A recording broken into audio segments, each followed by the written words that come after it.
दोस्तों नमस्कार, मैं हूं जयश्री नागदा और आप देख रहे हैं बेबाक राजस्थान। दोस्तों पिछले चुनावों से जो राजनीति चली है उससे एक बात तो समझ में आ गई है और वो ये है कि अगर आप सीखना चाहें तो हर चीज़ से बहुत कुछ सीख सकते हैं। आप राजनीति से बहुत कुछ सीख सकते हैं। जी हाँ, राजनीति इन दिनों जो कुछ सिखा रही है ना, वो आपके मानवीय मूल्यों के लिए भी बहुत ज़रूरी है, जो कि चुनावी किसी भी मुद्दे पर चर्चा करते हुए शायद कहीं वो गरिमा, शायद वो मानवीयता कहीं अब हम खोते जा रहे हैं। और अब जो राजनीति हम देख रहे हैं उसमें कहीं ना कहीं बहुत सारी चीज़ें ऐसी हो रही है जो बात दर बात, मुद्दे दर मुद्दे हमको बहुत कुछ सिखा रही है। हाल ही की बात बताती हूँ दोस्तों, जिसमें स्मृति ईरानी का जिक्र मैं करना चाहूँगी। स्मृति ईरानी जो अमेठी से सांसद थी और आप जानते हैं कि उन्होंने किस तरीके से जो अपना जो कार्यकाल है उसमें किस तरीके से वो हमेशा से राहुल गांधी को लेकर के हमेशा बहुत आक्रामक रही। और चाहे वो सदन हो, चाहे वो उनकी जो वहाँ पर लोकसभा क्षेत्र है वहाँ पर जब वो जाती थी और जब मीडिया या लोगों से या जब भी बात करती थी तो एक नाम उसमें बहुत होता था, राहुल गांधी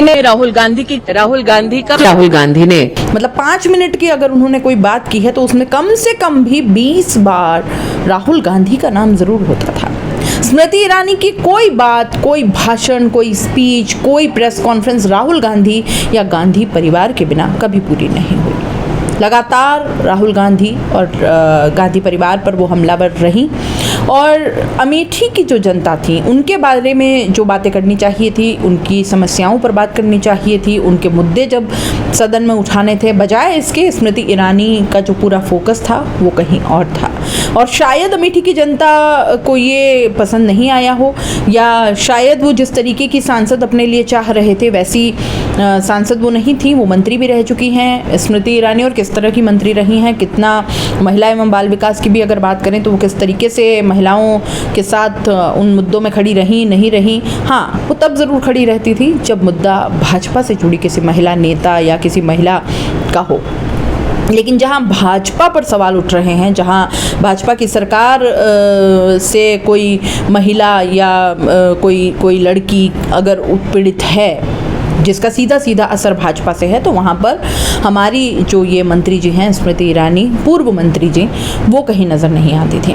दोस्तों अब ये सारी बातें करने का क्या मतलब है?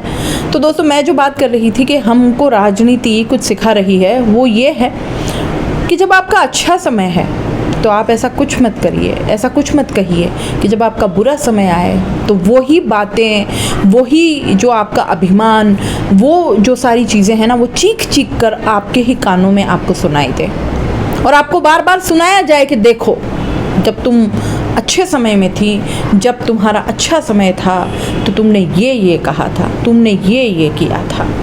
क्योंकि ये सारा कुछ एक्सपीरियंस तो आपको करना पड़ेगा। इस ज़िंदगी में जितने लोग हैं, हार जीत, फेलियर, ये सक्सेस, ये सारी चीज़ें ज़िंदगी में सबको कहीं ना कहीं फेस करनी है।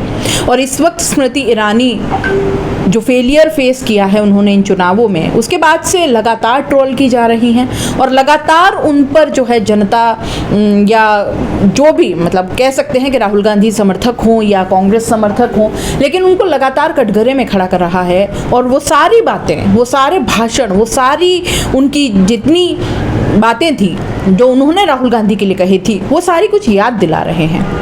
देखो स्मृति ईरानी, तुमने ये कहा था, देखो स्मृति ईरानी, तब तुमने ये किया था और आज दिन पलट गए हैं। लगातार इस तरह से ट्रोल होते होते काफ़ी समय हो गया। जब से परिणाम आए हैं चुनाव के, तब से स्मृति ईरानी पर आपको ढेरों शोज़ मिल जाएंगे, ढेरों यूट्यूब पर न्यूज़ मिल जाएंगी, ढेरों डिबेट्स, ढेरों लाइव सेशंस इस पर मिल जाएंगे आपको। लेकिन राहुल गांधी ने, बड़ी कमाल की बात है कि राहुल गांधी ने कभी स्मृति ईरानी का नाम नहीं लिया।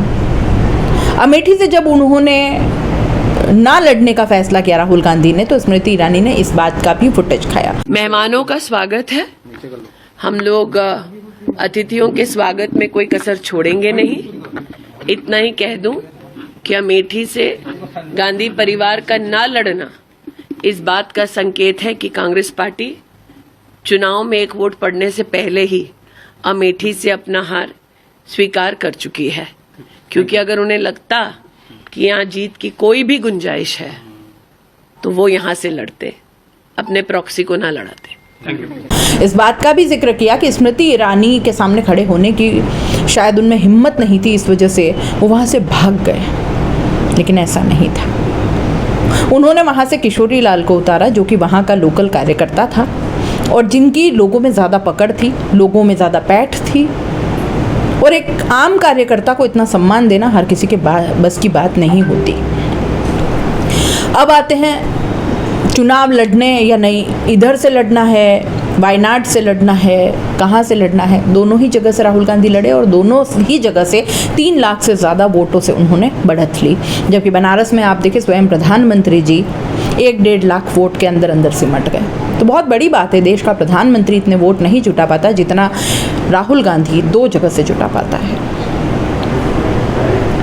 कुछ कहना नहीं है इस बात पे, सिर्फ समझना है कि जिस स्मृति ईरानी ने सदन में सोनिया गांधी माफ़ी मांगो, जो तरीका था उनका, वो अगर आप देखेंगे, एक बार ये वीडियो देखिए आप। Apologize to the nation, माफी मांगो इस देश से, माफी मांगो सोनिया गांधी आदिवासियों से, माफी मांगो औरतों से, माफी मांगो गरीब से। देखा आपने, ऐसा लगता है जैसे कोई पर्सनल ग्रजेस हैं। ये एक नेता से नेता की बात नहीं हो रही थी, जनता से जुड़ा कोई मुद्दा उठा हो ऐसा नहीं था। ये ऐसा लग रहा था जैसे अंदर से कोई पर्सनल ग्रजेस आ रहे हैं। और यही बात मैंने आपको पहले भी बताई थी कि उसी अपमान के बाद शायद राहुल गांधी और प्रियंका ने ये ठान लिया था कि माँ के इस अपमान का बदला तो हमें लेना है, और उन्होंने बखूबी ले लिया, डेमोक्रेटिक तरीके से लिया, गलत तरीके से नहीं, जनता का साथ लेकर किया। और जनता ने नकारा स्मृति ईरानी के इस अभिमान को। हर जगह कभी जब भाषण में प्रियंका गांधी की नकल उतारी, तब भी गांधी परिवार, प्रियंका गांधी, ये राजकुमार, शहजादा, इस तरह के शब्दों का प्रयोग हमेशा स्मृति ईरानी की तरफ से हुआ। कई बार उन्होंने ये भी कहा कि अमेठी छोड़ के वो चले गए, उनको लगा कि शायद स्मृति ईरानी के डर से चले गए, लेकिन ऐसा नहीं था। एक आम कार्यकर्ता को जिता कर राहुल गांधी ने अपना पॉइंट साबित कर दिया, बिना कुछ कहे, बिना कुछ किए। लेकिन स्मृति ईरानी का अभिमान शायद इस बात को इतनी आसानी से गवारा नहीं करता। और अगर आप जानते हैं कि स्मृति ईरानी इस चुनाव में जीत जाती तो फिर से यही सब कुछ होता। सिर्फ स्मृति ईरानी क्यों, प्रधानमंत्री मोदी ने भी इन बातों पर कटाक्ष किए। देखिए वीडियोस। पार्लियामेंट में कहा था, तब तो चुनाव को 2 महीने की 3 महीने की देर थी। मैंने कहा था इनकी सबसे बड़ी नेता चुनाव लड़ने की हिम्मत नहीं करेगी, वो डर के मारे भाग जाएगी। और वो भाग करके राजस्थान गई और राजस्थान से राज्यसभा में आई, और हुआ भी यही। मैंने पहले ही बता दिया था कि शाहजादे वायनाड में हारने वाले हैं, और हार के डर से जैसे ही वायनाड में मतदान समाप्त होगा वो दूसरी सीट खोजने लग जाएंगे। और अब दूसरी सीट पर भी उनके सारे चेले चपाटे कह रहे थे अमेठी आएंगे, अमेठी आएंगे, लेकिन अमेठी से भी इतना डर गए, इतने डर गए, वहां से भागकर अब रायबरेली में खोज रहे हैं रास्ता। कहा था उन्होंने कि वायनाड से भी क्या होगा, और वायनाड क्यों गए, अमेठी से क्यों गए। इन सारी बातों की चिंता करते करते अपनी कैंपेनिंग बहुत कमज़ोर कर ली थी, और उसका परिणाम तो आपने देखा ही है। विपक्ष पर इतना ज़्यादा फोकस कर लिया था कि उनको अपने जो परिणाम है, अपने जो कैंपेनिंग करनी थी, उस पर कहीं ना कहीं पकड़ ढील रह गई। लेकिन दोस्तों, ये सारी बातें मैं आपके साथ आज क्यों कर रही हूँ? इसलिए नहीं कि स्मृति ईरानी ऐसी थी वैसी थी, या वो अब हार गई तो मैं उनकी बेइज्जती करूं, या उनको आज उनका वक्त ऐसा आया है और वो फेलियर का सामना किया है तो मैं कुछ बातें 4 कह दूं, सुना दूं, या ऐसा मैं भी आपको वो सारी बातें याद दिलाऊं। और इंसल्ट या डीमीन करने का मेरा कोई ऐसा कोई है नहीं मेरा लक्ष्य। ये बात सारी इसलिए हो रही है दोस्तों, क्योंकि जिस तरीके से स्मृति ईरानी ट्रोल हुई हैं, राहुल गांधी का एक ट्वीट आता है उसके ऊपर, और आप बात मानेंगे, इतने हमलों के बावजूद, इतने शब्द बाणों के बावजूद राहुल गांधी ने स्मृति ईरानी का नाम कभी नहीं लिया। वो हाइट स्मृति ईरानी को उन्होंने कभी दी ही नहीं।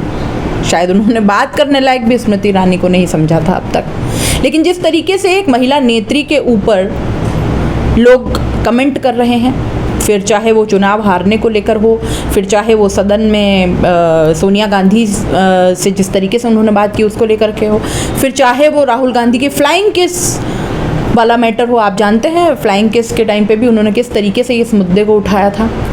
वीडियो देखिए। एक बात पर मैं आपत्ति अभी दर्ज करती हूँ अध्यक्ष जी, कि जिनको आज मुझसे पहले वक्तव्य देने का अधिकार दिया गया, उन्होंने जाते जाते एक अभद्र यहाँ पर लक्षण के दर्शन दिए। It is only a misogynistic man who can give a flying kiss to a parliament with seats female members of parliament. ऐसी गरिमा विहीन आचरण को इस देश के सदन में कभी नहीं देखा गया। ये उस खानदान के लक्षण हैं, ये आज सदन में देश को पता चले। देखा, स्मृति ईरानी की तरफ उन्होंने देखा भी नहीं था, लेकिन क्योंकि इसको एक मुद्दा बनाना था उस वक्त उन्होंने बनाया, लेकिन इस सब का फायदा कुछ भी नहीं हुआ। जीरो, अमेठी से जीरो। और इसके बावजूद भी राहुल गांधी का एक ट्वीट आता है जो दोस्तों बहुत कुछ सिखा देता है। और राहुल गांधी जानते हैं अपने ट्वीट में क्या लिखते हैं? वो लिखते हैं, winning and losing happens in life. I urge everyone to refrain from using derogatory language and being nasty towards Srimati Smriti Irani or any other leader for that matter. Humiliating and insulting people is a sign of weakness, not strength.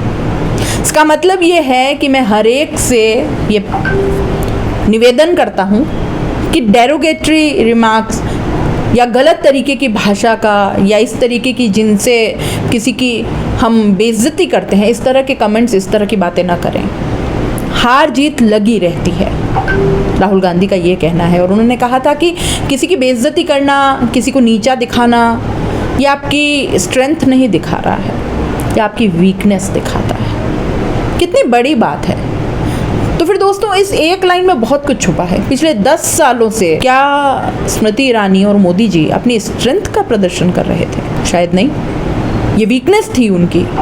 क्योंकि humiliation और weakness या insulting की अगर बात करें तो वो पिछले 10 सालों में काफ़ी कुछ हुआ था। लेकिन राहुल गांधी के एक ट्वीट से आप क्या समझे हैं, आपने क्या देखा है, और किस तरीके का एक डिसेंसी जो नेताओं में भी होनी चाहिए, पॉलिटिकली भी एक दूसरे के प्रति विपक्ष हैं, विरोधी नहीं, ये वाली जो फीलिंग है, ये कहीं ना कहीं इससे समझ में आती है कि एक ग्रेस होना चाहिए नेताओं में। भले ही विपक्ष में बैठे हैं तो क्या हुआ, लोकतंत्र इस बात की इजाज़त देता है, लेकिन इंसल्टिंग और ह्यूमिलिएशन की नहीं।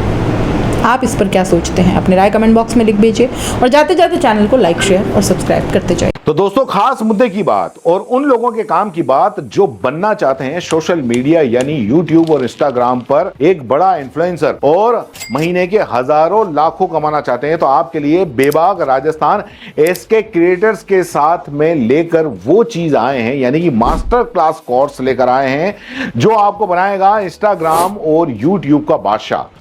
आप YouTube के चैनल पर 0 से लाखों सब्सक्राइबर और इंस्टाग्राम पर भी 0 से लाखों फॉलोअर्स कैसे बनाने हैं, कैसे बनेंगे, YouTube चैनल बनाने से लेकर लाखों सब्सक्राइबर गेन करने तक हर छोटी से छोटी जानकारी इस मास्टर क्लास के अंदर आपको सिखाई जाएगी। सब कुछ सिखाएंगे। 2 महीने की ये मास्टर क्लास है, हर हफ्ते 5 क्लास होंगी। आप बन सकते हैं 0 से hero.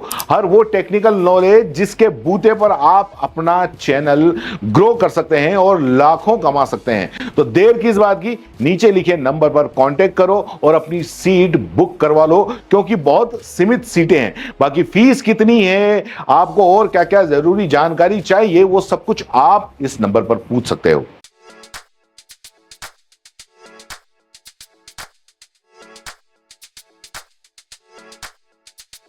R&T group of colleges, यहाँ आपको मिलता है world class infrastructure in India, well equipped science laboratories, agriculture की यूनिक सीड लैब भी, digital library, computer lab with AI technology, digital board सभी छात्रों के लिए, ऑनलाइन स्टूडेंट्स के लिए पॉडकास्ट रूम भी अवेलेबल है। चित्तौड़गढ़ जिले और MLSU उदयपुर का एकमात्र एक्रीडेटेड कॉलेज। कोर्सेज हैं जिनमें BCA, BCom, BSc, bio, maths, agriculture, BA, B.Ed, BA, BSc, B.Ed, BSTC, MA, MSc, MCom। बड़े और खुले ग्राउंड स्पोर्ट्स के लिए जहां होती है sports activities, training, personality development, student development activities, seminar और कॉन्फ्रेंस फैसिलिटी भी, एनसीसी एक्टिविटीज, ताकि एनसीसी कैडेट के रूप में आप भविष्य संवार सके, देश की सेवा कर सके।